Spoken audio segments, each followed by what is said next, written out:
اس presentation میں ہم اس بات کا جائزہ لیں گے کہ وہ پراپرٹی جو پلیج کے اور رہن کے طور پر کریڈیٹر کے پاس رکھوائی جاتی ہے، اس کی مینٹیننس اور اس پہ اٹھنے والے اخراجات کس کی ذمہ داری ہے۔ اسلامک لا کا جو عمومی نقطہ نظر ہے وہ یہ ہے کہ پلیج پراپرٹی کی مینٹیننس یہ بنیادی طور پر ڈیٹر کی، جو کہ اوریجنل اونر ہے، یہ اس کی ذمہ داری ہے۔ اس کی وجہ یہ ہے کہ اس کا جو فائدہ ہے وہ اس کا ہے، اور جو اس کا نقصان ہے وہ اس نے برداشت کرنا ہے۔ جناب رسالت مآب صلی اللہ علیہ وسلم کی اس حوالے سے ایک حدیث ہے کہ پلیجی یا کریڈیٹر وہ اپنے ڈیٹ کے اگینسٹ میں پلیج پراپرٹی کی ملکیت نہیں لے سکتا،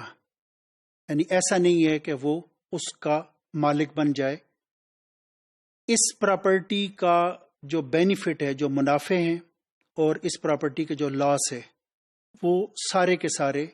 اس کے اونر کے ہیں، یعنی ڈیٹر کے ہیں۔ اس کا مفہوم یہ ہے کہ اگر ایک شخص نے کسی کے پاس، کریڈیٹر کے پاس کوئی جانور رہن کے طور پر، پلیج کے طور پر اس نے رکھوایا ہے،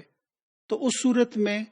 اس کے جو بینیفٹس جو کہ اسے اکرو ہوں گے وہ بھی اس کے ہیں، اور اس کے جو اخراجات یا کہ جو اس کی مینٹیننس یا اس کا جو لاس ہے وہ سارے کا سارا اس کے اونر کا ہے۔ حنفی سکول کی اس حوالے سے پوزیشن یہ ہے کہ وہ ایکسپینسز یا وہ اخراجات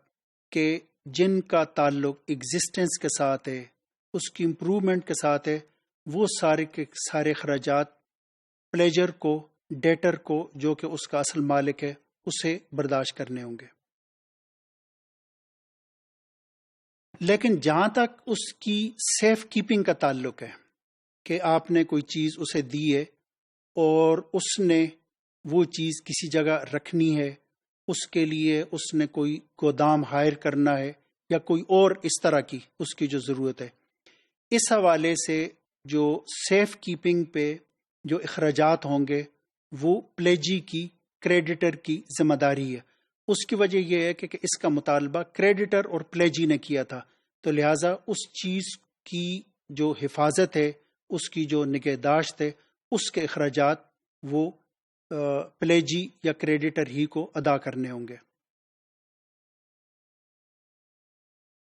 لیکن اگر جو پلیج پراپرٹی یا کہ جو پلیج کموڈٹی ہے وہ کوئی لیونگ اینیمل ہے، اور فرض کریں کہ ایک گائے ہے جو کہ دودھ دیتی ہے، یا کہ کوئی گھوڑا ہے کہ جسے آپ جو ہے وہ استعمال کر سکتے ہیں، تو اس حوالے سے اسلامک لا کا نقطہ نظر یہ ہے کہ چونکہ کریڈیٹر پلیجی کہ جس کے پاس وہ گھوڑا ہے یا جس کے پاس وہ گائے ہے پلیج کے طور پر، رہن کے طور پر، چونکہ وہ اس پہ اخراجات کرتا ہے، یعنی اس کا مطلب یہ ہے کہ وہ اسے چارہ کھلاتا ہے یا کہ مزید اس پہ جو اخراجات کرتا ہے، تو ان اخراجات کے مقابلے میں وہ اس کا بینیفٹ لے سکتا ہے۔ یعنی اس کا مطلب یہ ہے کہ گائے کا دودھ اب، یعنی اس نقطہ نظر کے مطابق گائے کا دودھ اب یہ اونر کا یہ بینیفٹ نہیں ہے، بلکہ اس دودھ کو جو پلیجی ہے، مورگیجی یا کہ جو کریڈیٹر ہے، وہ اسے کنزیوم کرے گا ان ایکسپینسز کے اگینسٹ میں کہ جو کہ اس نے اس جانور پہ کیے ہیں۔ اسی طریقے سے کہ اگر کوئی وہ جانور ہے فار رائڈنگ پرپز جو ہے، تو اس کی وہ سواری سے بینیفٹ، سواری کا بینیفٹ وہ لے سکتا ہے۔ اس کی وجہ یہ ہے کہ وہ اس پہ اخراجات کر رہا ہے یا کہ اسے وہ چارہ کھلاتا ہے۔ یہ ایک عملی دشواری کی وجہ سے یا کہ ایک عملی مشکل کی وجہ سے، اس کی وجہ یہ کہ اگر چارہ دینے کی، پانی یا کہ چارے کی ذمہ داری بھی اگر آپ اس کے اصل مالک پہ ڈالیں، جبکہ یہ ضرورت ہر وقت پیش آ سکتی ہے، تو یہ ایک عملی دشواری ہوگی کہ وہ ہر وقت جو پلیجر ہے یا مالک ہے اس کے دروازے پہ وہ کھڑا ہوا ملے گا کہ اسے چارے کے لیے اخراجات چاہیے یا کہ اسے یہ کہہ رہا ہوگا کہ تم اس جانور کا چارہ دو.